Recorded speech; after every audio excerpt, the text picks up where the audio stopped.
inspired to push through. Because there's a spark in you. Breakthrough or bust.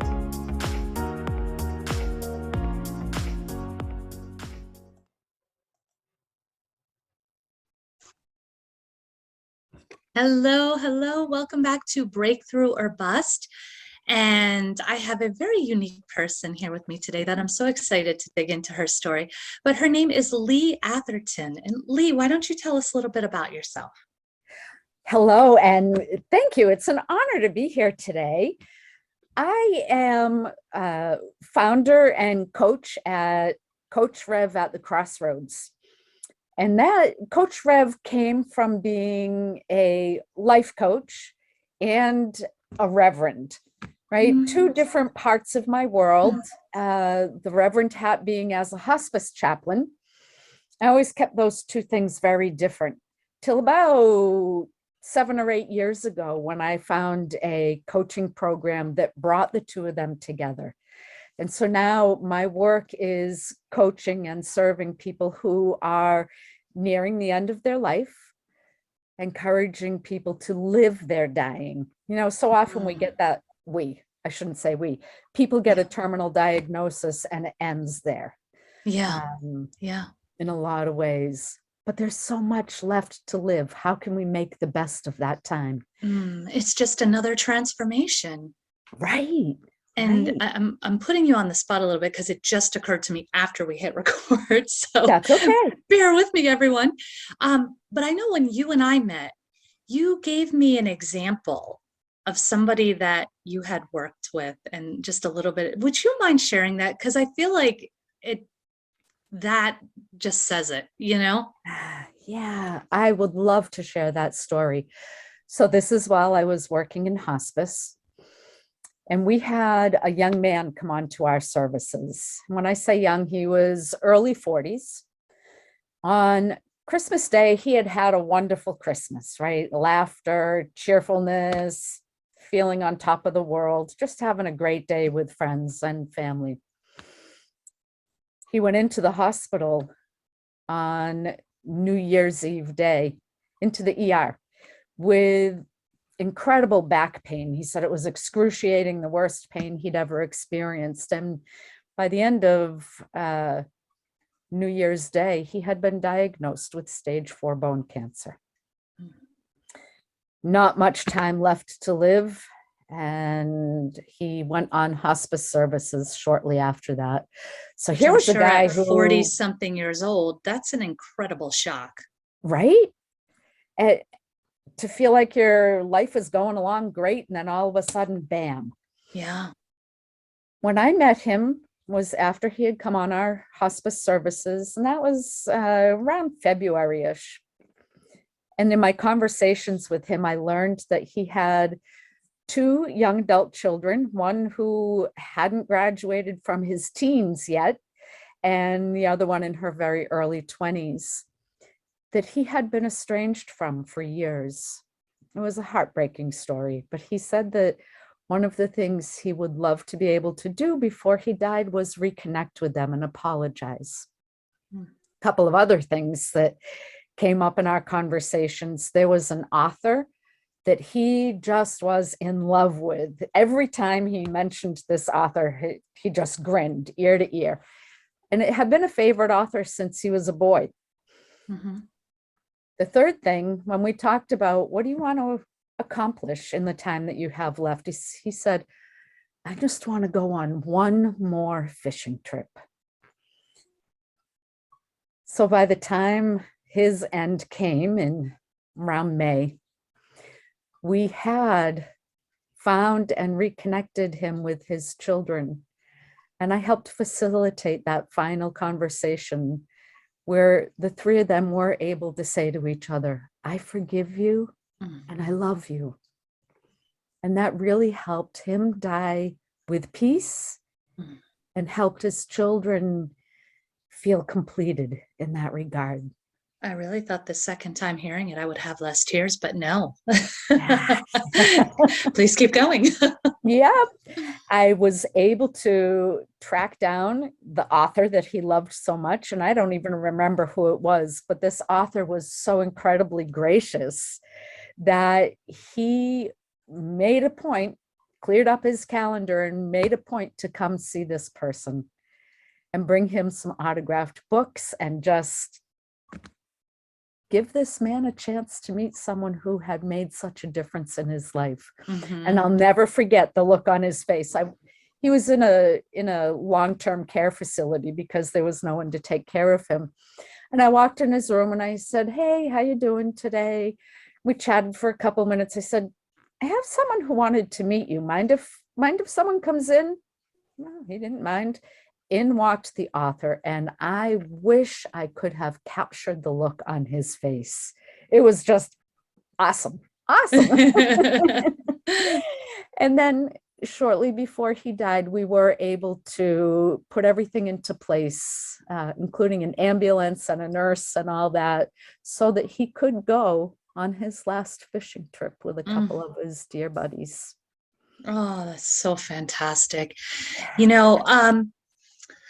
Okay, so a few things are coming. Let me process for a second because I'm all like a flutter. I really feel like we as a consciousness are shifting. Like, it just used to be so much about, just that martyr lifestyle, right? Just work hard, die, whatever. Yep. And so now we're expanding, we're opening up our consciousness to things like this. And myself, I am a true believer, of course. Yes, the body dies, but the energy doesn't. The energy doesn't. Energy doesn't go. It continues. And to me, it's like, to have a great day, it starts the night before. With your bedtime routine, like your evening routine, getting a great night's sleep, like all of the stuff you put in place the night before is what really gives you such a great next day. Yeah. And I almost feel like that's what you're doing for somebody's next lifetime. Oh. Right? It's like you are sending it out. Yeah, you're sending them out on like this amazing note, and you're tying up these loose ends that probably would have been, blocks and traumas in the next life, and they would have sabotaged themselves for half their life till they figured it out, right? Yeah. The rest of us now. Yes. And you're clearing all that when, obviously somebody, when they've got that terminal illness, they don't have the energy to be planning all of this kind of stuff. And so this is why I was so excited to have you here. This is the stuff that really speaks to me about what you do. And I think it's so incredible. And yeah, I'm such a fan of what you do and your work. Yeah. Thank you. So with that, I want to talk a little bit about you. And, of course, I always say to everybody, we all are, masters of breakthroughs, right? We all have many of them. And, there's not just one in a lifetime. So we pick one that we want to share. And tell us a little bit about the challenge you want to share with us. I want to share a challenge of what happened when my brother died in 2016. So a little bit of backstory is that I'm the youngest of 4 children by a number of years. So a good part of my life, I grew up as an only child, the only one in the house. The brother who died, let's see, I have a sister 10 years older. He was 8 years older, and another brother 6 years older. The brother who died was a victim of addiction. He was an alcoholic and he was a drug addict. And he had a horrendous life. It all began when he was 11 years old and got in with the wrong crowd. And he never had the support and resources that if this were happening today, he would have had. A lot of it was blamed on him, blamed on his parents' parenting style and all. Anyway, he spent the next 40 some odd years in and out of jail, in and out of rehabs. He, like the person I had mentioned on hospice, he had children that he was estranged from. Yeah. Growing up, I felt I had the perfect family, like a fairy tale family. We had all got along great. I loved my brothers and sister and mom and dad and all that. As time went on, though, there were a couple of things, few things that happened that really made me the black sheep of the family. Couple times, one of the situations was that I stood up against the dysfunction in my family, and I didn't let things go by. So a couple of examples. My brother had attempted suicide, and I was the one who found him. And weird, but the police threatened to arrest me because I was afraid of the situation. Anyway, as a result of that, I had conversations with the police and all that. Other things were my brother driving drunk, which I'm not okay with. And there was a time when he physically and verbally attacked my dad after we had just gotten home from the hospital. He had open heart surgery. Oh my. We broke that up, and my brother, who was drunk and or high at the time, drove his dump truck into the house and then drove away. I called the police. He was arrested, and he spent quite a bit of time in jail. While he was in jail, our dad got sick and died. And my brother was not able to see him before he died, nor was he able to come to the funeral. Wow. That was blamed on me. There were several things that were blamed on me in my lifetime that really I had no control over. Sure. So that was a long time ago. Then fast forward, Sunday afternoon, my kids are visiting. They're adults now. And one daughter got a phone call, and I heard her saying, "Oh no, oh my God, oh, okay, I'll tell her." I'm thinking, oh, what's this about? She came over and she gave me a hug and she said, "Mom, that was Amy. Uncle Tom just died." They had found him that morning. Amy was my niece, my daughter's cousin. And there had been brokenness in my family for a number of years. We were always able to be in the same room together. You could cut the tension with a knife, but we could be there. And we always said that we would I never. have a friend that calls that playing happy family. Yeah. Right? Yeah, pretty much that idea. Yeah. Yep. That we would never bring our kids into it. This was our Mhm. generation's issues, not theirs. Yeah. But the way Amy called my daughter was because the whole family was gathered at the family homestead. Family and friends, not me though. They weren't going to let me know. But the deceased brother's ex-wife, who happened to be there, advocated for me and said, "You really need to tell her." And they were saying things like, "No, if she shows up at the funeral, we're going to have her arrested for trespassing, yada, yada." It was pretty ugly, and nobody wanted to tell me. And when they finally said, "Yeah, I guess she should know," they asked the next generation, Amy, to make the phone call to my daughter. They didn't even call me directly. Yeah. I spoke to that ex-wife later in the day, and she shared with me that not only were they saying all these things, but they also made it very clear that none of them ever wanted to have anything to do with me or my children ever again. I want to just kind of pause at that. That's heavy. I want you to breathe for a minute. And Yeah. I just want to reflect a little bit because I feel like a lot of the people who come around me, right, that kind of, Uh-huh. gathering around me are the black sheep of their families. And they also tend to be the empaths, so you feel everything so much and you have this giant heart. And when your own family says something like that, man, I'm Yeah. not going to discount the pain of that. Now I know that they're completely wrong, Mhm. but I do want to honor what you felt.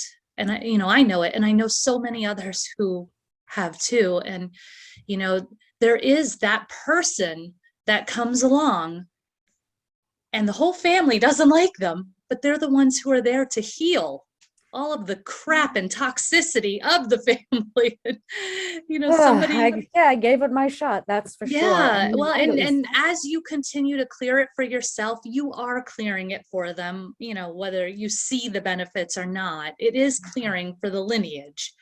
Um, right. and And I know like somebody had shared, I think of all people, I think it was like Denzel Washington, a quote of his that was like, your own family will talk shit about you when you're clearing their garbage, right? So, yes. it's people know this, right? So Yeah. it's so true. And, when you think about like, the petulant child who won't, it's like, you got to take a bath. You got to take a bath. You got dirt around your neck. You're Yep. going to get sick if you don't get some of that dirt off, right? And they're like, Right. no, no, kicking and screaming. I don't want to. I want to be dirty, Yep. So I don't know why that example just came to me, but But it that is is a that great same idea. analogy. It's that sort of just kicking and screaming and refusing to let this situation be better because Right. we're comfortable in the dysfunction. We know what to expect. And how dare you come Exactly. along and rock the boat? Yeah. And I had a mentor way back in my early 20s who helped me rock the boat, Yeah. right? And as a result of that, and over the years, I've grown into someone I wouldn't have otherwise. Mm. And my heart breaks for my two siblings who are left. One who very clearly is living in a dysfunctional space and a broken world. And the other, I haven't talked to her in a long time, but what could have been if they had been afforded the same opportunities and mentors that I had? Well, they could have, but they chose not to. And that's okay. Yeah. Yeah. And that's okay. That was just their path. That they weren't meant to clear it this lifetime, and that's okay. Or maybe they will later, you know, loving and appreciating wherever they are on the Yep. journey and knowing it's all part Exactly. of what they need. Mm-hmm. Right? Mm-hmm. Another one of my favorites is a, a quote that was roughly, your intuition will walk you around the fire, or it'll walk you right through the fire if there's something to be learned from it. And so Yes. sometimes we need Yep. that little fire on our feet. Yes. I tend to walk in the fire a lot. Uh, so, a few weeks went by. I didn't have someone really that I could share this with, that I could get the support I needed. I sure as heck wasn't going to lean on my kids' shoulders. That was not a burden that would be fair to share, to put on them. And my husband, wonderful guy. I love him. And he's there for me in a lot of ways, but he was too involved, too right there in the midst. When the subject came up, he was angry at what they did to me. And I love that. I love that he was, because that showed his care and his support for me. Yeah. But I also couldn't talk through it, work through it Yeah. really well. So it was a few weeks later, and the leader of a crisis response team I'm on sent me an email and said, if you want to talk about it, let's go out for a coffee. I took him up on it, and we went out, Yeah. we were having coffee, and I was sharing, this, that, and the other thing. And he just stopped me mid-sentence at one point, looked me right in the eyes and said, "So when is the first time your family abandoned you?" Mhm. And it was like this, I can't even describe it. It was like doors opened to this blast of overpowering, overwhelming, oh my God, and the instances when they weren't there for me, when they didn't protect me as a little girl, when whether it was something from outside the family or something my brother did, when it wasn't handled in the best ways. Mhm. Um, and I went from, I'm doing okay, I'm dealing with this, to I fell flat on my face, and actually, from the PTSD of it all, was disabled for a couple of years. Wow. Yeah, Yeah. the emotions are a bitch. Oh, you're not kidding. Yeah, it will. And I think I cannot emphasize enough. You have got to feel to heal. Like you have got to Oh, process. yes. And sometimes you have to just do it in little doses and turn the volume down, and that's okay. Only do what you can do, but don't stuff, because it will get you either now or later, you know. Yep. And it could be mental health, but it could also be very much physical health. Oh, yeah. Oh, yeah. The mental health was huge, but it certainly impacted my physical health, right? Yeah, Not pain sleeping, usually. not Yeah, eating. yeah, Yeah. yeah. A Yeah. lot of people will see like severe pain in different areas of their body, and a Yep. lot of times it would be where, um, the where sort of the area of the body that's associated with that emotion or that issue. I've seen somebody where, like, in their 30s, their bones started to crumble in a certain area of the body based on some childhood trauma. And yeah, Yeah. it's fascinating. It really is. There's a good book. Have you ever read it? The Body Keeps the Score. I don't think I've read it, but I know it. I do know it. By Yes. Bessel van der Kolk. Yeah. It's Yeah. that it speaks to that. Yep. Yeah. Yeah. Absolutely. Yeah. It was an incredible couple of years of really digging into some ugly stuff, of feeling the feels, of putting the whole experience in a different perspective. And not just that experience, but many, many growing up with lots of childhood trauma. Yeah.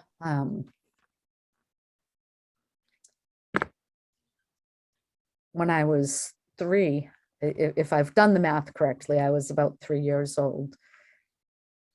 My sister it was just her, myself at home. And my brother came after us with a knife wanting to kill us. And Mm. she had a portable dishwasher that she kept between him and us. Wow. So a lot of things like that. I Yeah. say that door opened and it was a blast. It Yeah. was things like Yeah. that. Yeah. And I can't imagine that anybody would blame you for calling the police when the car was driven through the house, having been through so many other, traumatic Yeah. situations. I mean, it's so funny because, on the outside, we're listening and it baffles the mind. But when Mhm. you're on the inside, you think, well, there's something wrong with me. Everybody's mad at You me. nailed it. Yeah, there's something wrong with me. Well, I must have done something wrong because they're all telling me. And that's Yes. where, yes. And I mean, honestly, that is the purpose of this show, is because so often people think it's all them. And it's like, no, it's just your little bubble is telling you it's all them because you don't belong in that bubble. It's Right. time to push your way out. And to your point, that took a lot of, deep, Yeah, it did. reflective work. And, you have to think about, you came up with a group of people telling you, right? They program you because that's how they teach, right? They're teaching Right. you how to grow up and how to be an adult and how to be a person, and they teach you what they know and their ways. But Yep. you're coming up in your intuition saying, I don't know, something feels off. And that's where that disconnect starts. But Right. then you've still learned all that. So now as you go in and you lean more into the intuition, now you have to reprogram yourself Yep. and undo all of those teachings that don't serve you. And it's very uncomfortable. It is. And you know what? This just struck me. You don't undo it only once, Yeah. right? Because those messages are so deep within us. Oh, I the often call it a layers. disconnect between my head and my heart. Mm, Intellectually, I know that none of it was my fault. yeah. Yeah. Intellectually, I know that I would have done everything exactly the same again, Yeah. because I couldn't live with myself if he was out driving drunk and killed a kid, Yeah. and I Yeah. could have Can done you something to imagine? stop it. Yeah. Um, but are there times when I sit and I say, oh my God, what did I do wrong? No, that's the emotions coming back up Mm-hmm. because it was Mm-hmm. so programmed that I was Yeah. the baby of the family and treated like a baby who never grew up, in a lot of ways. It's hard Yeah. to break those molds. Yeah, absolutely. Oh, yeah. But worth it too. Thank Worth you. it too. Yes. Yes. Thank you for saying that. So many times, and that's it. Like, so I was going to even mention, how you were saying you do keep going through it, the levels, right? The layers, the onion layer. Yeah. And I'll even say new level, new devil, right? So, Hmm. you get to you want more out of life. You push to the next challenge, and then it's like, Right. crap, I thought I had done all this. Here we go again at this next level. But it's Yeah. okay. Somebody told me it's like a spiral. Yep. So every time you go around, you're still a little higher up than you were the last time. So it's okay Yeah. if it repeats. And Yep. it's repeating in a different way and for a different challenge. And and that's it. Like when we stop working on all of that stuff, when we're at the end of it, then we're meeting with you for our end of life, right? That's the Right. end. Right. So, Yeah. yeah, that idea that it just, it does come back around. And yes, it is uncomfortable. I will not lie. And that's why, so often it's, it's really enticing to coast, Yeah. to stay where you're really comfortable and to not do the breakthrough, right? We have that breakdown Right. before the breakthrough and we don't want to do it. But here's the thing, a friend of mine always says, like, when she ignores a message, it's like the universe comes and sort of taps her on the shoulder. It's like tap, tap, tap. And then she ignores it and it comes back, tap, tap, tap. And it comes and tap, tap, tap. And it's slap, slap, slap, right? Yes. It's not going to go anywhere until you listen. So Right. you will Right. continue to repeat the breakdowns Yeah. until you You push break into the through. breakthrough. And And I will as you said, say, yeah, the first major time when I had a breakdown was even many years before that, when I was remembering um, being sexually abused. yeah, I would never, and I've said this all along, I would never wish that on my worst enemy, but I'm glad I experienced it, as weird as that I sounds, totally get it. because had I not, had I not dealt these 2 years after my brother's death, I would still be that broken soul, that Yes. broken little girl who never had a chance to grow up. Yeah. Yeah. Because, when it's not painful, it's easy to stay where you are.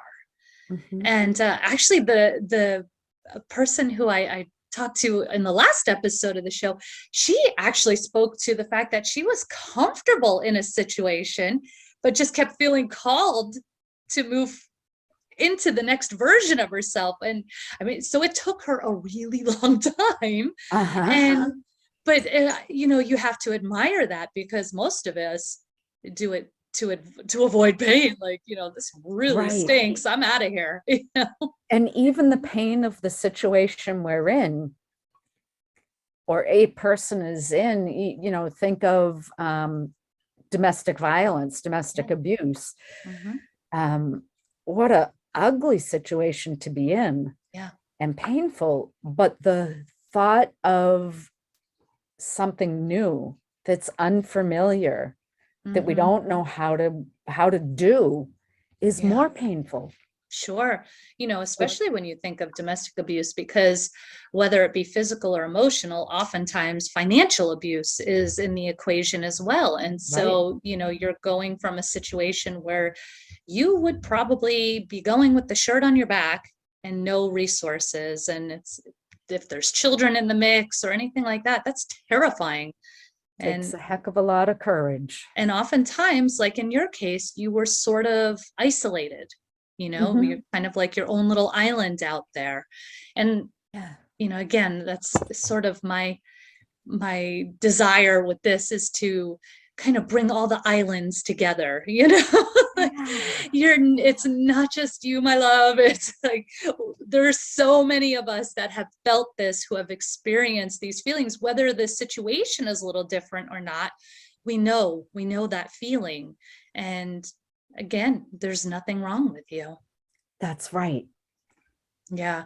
What's really almost amusing to me is the person who is questioning if there's something wrong with them, they're usually the person that there's not. You know what I mean?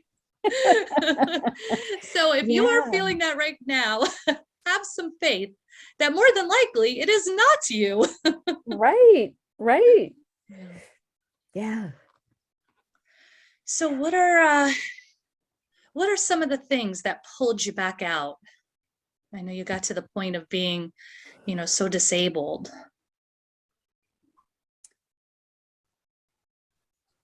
Surrounding myself with people who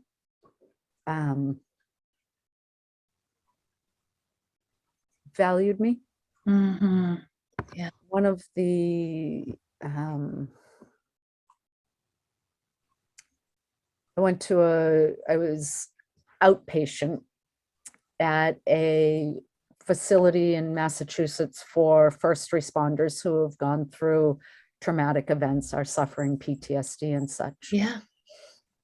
Called On-Site Academy. I had never seen it. I always pictured a big brick building, an academy looking thing, right? It's not. It was a big farmhouse.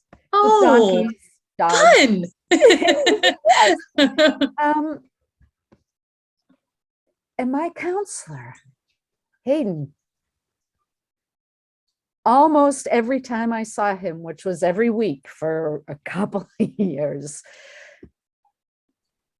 "You matter, you count," said to me. When I didn't believe it, when I couldn't own that or hold it, "You matter, you count."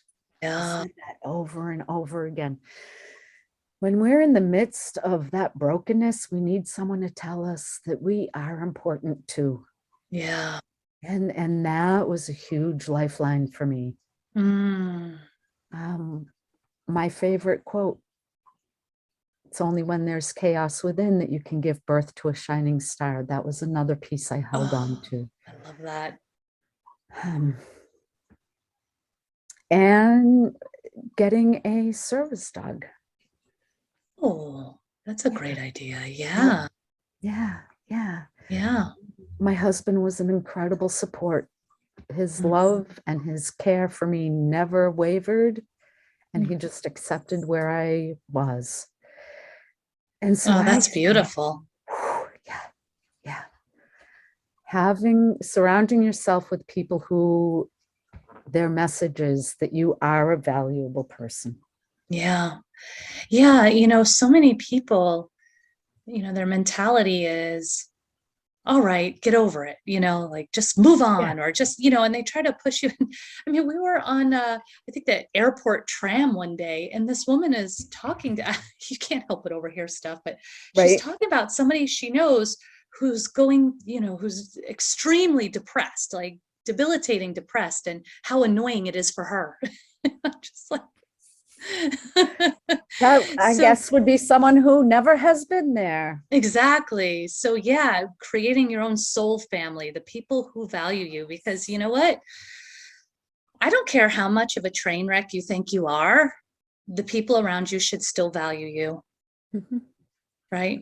And they mhm. can, help you fix your train, Right. actually, or be not even that. I think let you fix your train, but be the people applauding while you do, I suppose. Yeah. And show you the way, give you the Yeah, tools, the support, the yeah, encouragement, the resources. yeah, yeah. Yeah. And just saying, I support you, I stand by you, and you matter, you count. Oh, Right. love that. I know that was, you know, a big part of mine was worthiness, and coming back through that. Now, I actually did not have someone around for me, so I did a Yeah. lot of tapping. If you've ever, yeah, EFT tapping, I did a lot of that on worthiness. I mean, my joke was, I'm surprised I didn't have like bruises on all the little tapping points, like I am worthy, I am worthy. Uh, But eventually it starts to kick in, and eventually you are. right. And, there's no right or wrong. Like, no, I'm wrong to think I'm worthy. No, no right or wrong. No bad, Exactly. bad versus good. No, no, it's just you. You are, and you are what you believe you are. And like, isn't the world so much better with those rose-colored glasses? Because that's really like, And why would that's a you want choice we anything can make. else? Yeah. Yeah. Why I would you think a want lot of anything people, but the rose-colored glasses? You're afraid of being duped. So what? yeah. I'm okay with being duped into a happy life, with joy and pleasure and ease. And you know what I mean? Fine. Call me duped. Yeah. Yes. Yeah. Absolutely. I love it. Yeah. Mm. Whew. Lee, you've given me chills today. Oh. This is such a great Ah. story. Tell me, what is something that either you wish you knew while you went through it, Mm. or what you would like to share having gone through it? What piece of wisdom would you like to share?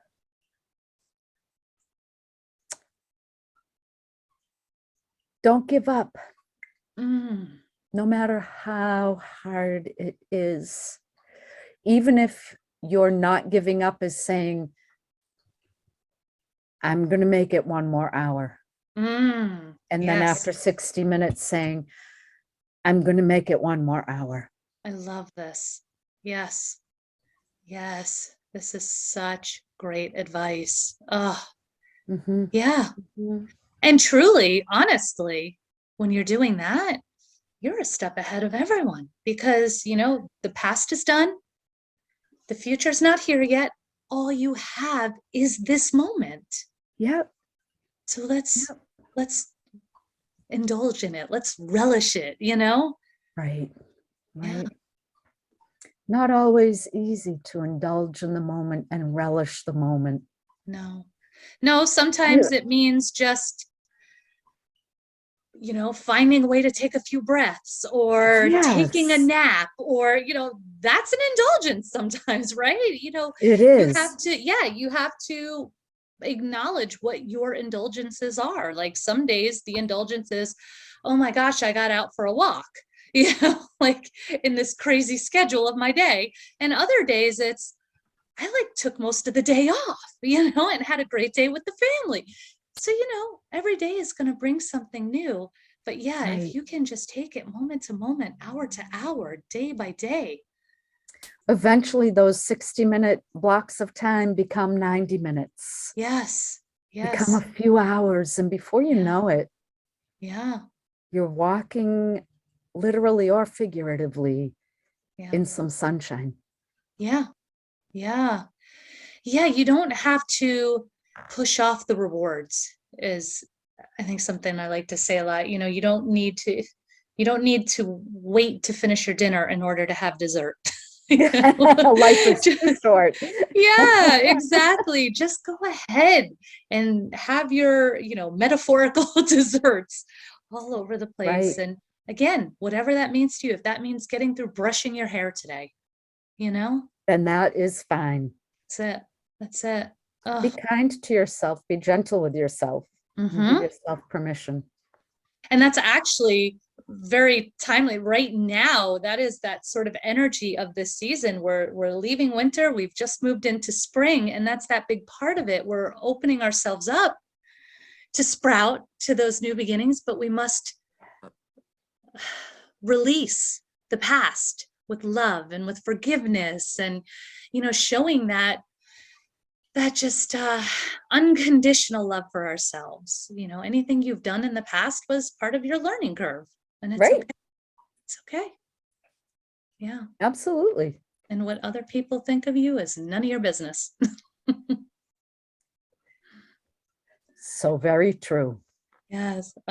So Lee, tell us, where can people connect with you? Couple of best ways are through my website, coachrev.com, or email me at lee@coachrev.com. And it's coach like a soccer coach, and Rev short for Reverend. Yeah. And I would love to hear from any of your listeners who have questions or want to share their story. Be encouraged to Yeah, continue thank you. along. Yes, thank you for that. Yeah, don't doubt that your story has value, because it does, and Mhm. just the more we all share, the more it just opens things up. Yeah. And yeah, it just, facilitates the healing process. If not for the person telling the story, for that cathartic, Yep. ease, but also for the people listening. Yeah. So yeah, thank you for saying that. I love that.